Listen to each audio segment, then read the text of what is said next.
నెల్లూరు జిల్లా తడ ఘటనలో దాడికి పాల్పడి పరారైన నిందితుడి ఆచూకీ ఇంతవరకు లభించలేదు. క్లూస్ టీం వేలిముద్రల నివేదికలోనూ ఆధారాలు దొరకలేదు. ఫలితంగా కేసు విచారణ ఎలా చేయాలో పోలీసులకు అంతు చిక్కడం లేదు. నెల్లూరు జిల్లా తడ వద్ద ఆర్టీసీ బస్సులో ఉన్మాది దాడి రాష్ట్ర వ్యాప్తంగా కలకలం రేపుతోంది. జిల్లాలో 10 ప్రత్యేక బృందాలు తనిఖీలు చేపట్టాయి. మరో 10 బృందాలు ఇతర జిల్లాలకు వెళ్లాయి. నిందితుడి కోసం నెల్లూరు, చిత్తూరు జిల్లాలతో పాటు తమిళనాడులోనూ గాలిస్తున్నారు. దాడికి పాల్పడింది ఎవరనే దానిపై ఇప్పటి వరకు పోలీసులకు ఎలాంటి ఆధారాలు లభించలేదు. డాగ్ స్క్వాడ్ సైతం వాసన పసిగట్టలేకపోయాయి. ఆ ప్రాంతంలోనే సంచరించి వెనుతిరిగాయి.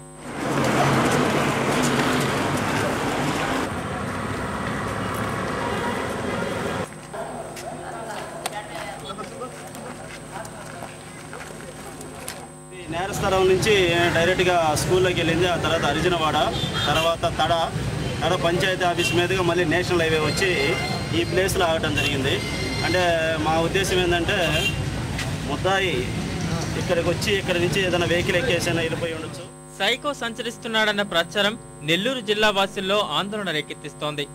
ఇప్పటికే సైకో సాంబశివరావు నెల్లూరు, దగదర్తి, కావలి ప్రాంతాల్లో తిరిగిన ఘటనలు ఉన్నాయి. కావలిలో పలువురు మహిళలపై దాడులు జరిగాయి.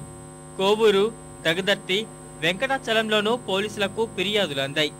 మళ్లీ మరో ఉన్మాది జిల్లాలో ప్రవేశించడం వారిని మరింత ఆందోళనకు గురిచేస్తోంది.